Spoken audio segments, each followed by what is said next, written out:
Boxing King Media. We're here in Lahore, Pakistan with ZEINA, NASSAR. ZEINA, you were saying when we're going to do our first interview, and what a moment to do it on your professional boxing debut, and what a bloody debut it was. It was so crazy. I don't know what to say. I have so many feelings right now. I'm happy, I'm thankful, I'm feeling blessed. It was a very beautiful opportunity for me just to be here and to have my pro debut. I cannot wait to fight again and be back in the ring. It was just like hard training pays off, and that's what I always can say. Just keep focus, stay like, shit. I'm too happy. I'm too happy. I just need time to realize what happens right now. I can still not believe it, what happens, but I'm just thankful. I'm just really thankful. One of the big things I picked up was obviously you've been a bit of a trailblazer, and you've been fighting for women's rights in boxing in regards to wearing a hijab, and you got to wear it today. And it's all right fighting for that cause, but I think the reality is you got to be able to fight, and you can bloody fight, man. So to be honest, it was never easy for me. When I started with boxing, they told me you cannot fight with your hijab, and that was making me so hard and very sad, but I didn't accept that. So I was fighting for it to change the clothing rules around the world 2019 so that every woman can participate with a hijab. And today it's my first time to fight without my headgear, and that was a big challenge for me. But now I'm very positive that it works, and I just hope I can be a role model for so many people and women around the world, and to show them that everything is possible when you do something for it. So never let someone tell you that you cannot get it in your life. You just have to fight for it. And thank you so much. I just happy that I could open so many doors for women, and I'm still fighting and trying to set a good example with my story and to fight for equality between women and men in boxing. Thank you. Everyone's got a right to stand up for their beliefs and rights, and like I said, the most important thing was people would have been asking, can she actually fight? We've seen all this stuff about her and women's rights, but you got to be able to fight, and obviously you proved tonight that you can fight. And you said to me that you got your own style, but all I saw, and there was like shades of Roy Jones Jr. in there. I'm just very happy that I have my coach on my side, who is supporting me, who is believing in me, and who don't care how I look or where I'm coming from or which language I speak. At the end, it's only about performance, and boxing should not be about discrimination or something like that. It's only about the performance, to show your skills, and I'm just very happy that I could make him proud, because of course it was a bit pressure for me as well, because I want to show him that it was like worth that he trained me in the last years and showed me so many things. And I'm just happy to have him on my side. Thank you so much. Just going to see if I can get him in. Roy, do you reckon we could get you in for a minute? Seeing as it's ZEINA's professional debut, and then hopefully years gone by she can remember this interview. And I think it'd be great to have the coach with her as well. So the thing I've got to ask you first, Roy, is... Yeah, stay close. I've got to ask you first, Roy, when she put them hands behind her back, what were you thinking in your head? Oh my gosh, what are we doing here? What are we doing here? but to see that kind of confidence, it's a beautiful thing.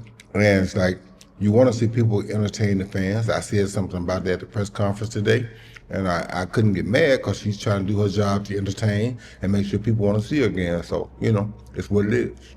You started off a bit nervous in the first round, but by rounds 3, you was letting them right hands go and them left hooks go. There was some spite in there. You look all sweet and innocent, but I saw some spite in there today.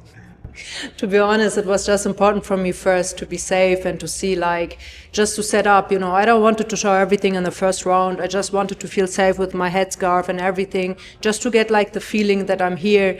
And yes, after the first round, I was feeling good, and then I was trying just to do so many things more, what Roy was telling me in a corner, and also what he shows me before. So I just tried to listen to him and to have a good performance and let the people seeing my skills. And yes, you could see and hear the people, how they support me, and I just love that. That was giving me also a lot of energy. And one more thing, in the beginning when I was coming in, what was motivating me so much is just the music from this man, from this legend, Can't Be Touched. I was so happy, because this is always my music, which is just supporting me and to stay strong. Thank you. I saw Roy shouting instructions out. You can always tell there's a good relationship between the fighter and trainer. If he was like right hand or dip under this and left hook, and every time he said it, you did it and it landed. Yes, it's awesome to have a fighter that listens. Well, a lot of times with the guys, the testosterone gets in the way. They won't listen as well. With the females, they want to do better. They're not concerned about testosterone. They just want to do better. And sometimes they take directions a little bit better than the men do. As I just said to a bit ago, it's all right standing for women's rights, wearing hijabs, but ultimately you're going to be judged on if you can fight. Because if you can't fight, people forget all that. And I think tonight, would you agree, she proved that she can fight and she's standing up for her rights? Prove that she can fight, prove that she's worthy of everything she says and what she stands for. And for me, man, to see her make the adjustment and make the change that quick was out of this world, because it's hard to make that jump from amateur to pro. A lot of people can't do it. And for her not being as taught as much she had not been taught before I got her, and to see what she is now, is out of this world. And to see her out there doing the things that we work on in the gym when I train her, it makes my heart melt, because you don't see a lot of people take what you do and believe in it enough to go try it. She believes in everything I teach her because she tried it. Definitely. And ZEINA, I'll let you have the last word. And I don't know if you want to mention, Chris Glover, the promoter, who's got you here, and he promised you that he'll get you a debut, and he got it for you out here in Lahore, Pakistan. I'm just, it was just, he taught me one thing and he made it at the end. I'm just happy that I'm here and that I could have the opportunity to fight in Pakistan. I was never believing it, that I will be the first one who's fighting in a Muslim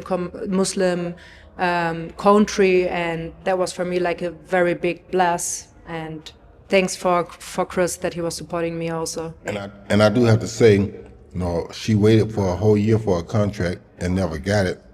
Chris promised me 2 months ago that he would get her a fight and put her on, and it happens. You don't see many people stick to their word. Yeah. Chris Glover's a real guy who sticks to his word, and that must be noted. And people got to pay attention to it, because there's not many people in this game of boxing that you can trust what they say. Chris did exactly what he said he was going to do, and he gave her an opponent that gave her 6 rounds. She needed 6 rounds. This was her pro debut. She had near about 100 amateur fights. She don't need 4 rounds. For a 2-minute round, it's 8 minutes. That's a minute less than you've been fighting the amateurs. So we needed 6 rounds. He made that happen. He got an opponent that lasted 6 rounds. I was trying to win, actually, and it was a beautiful thing. So my hat's off to Chris again. Definitely.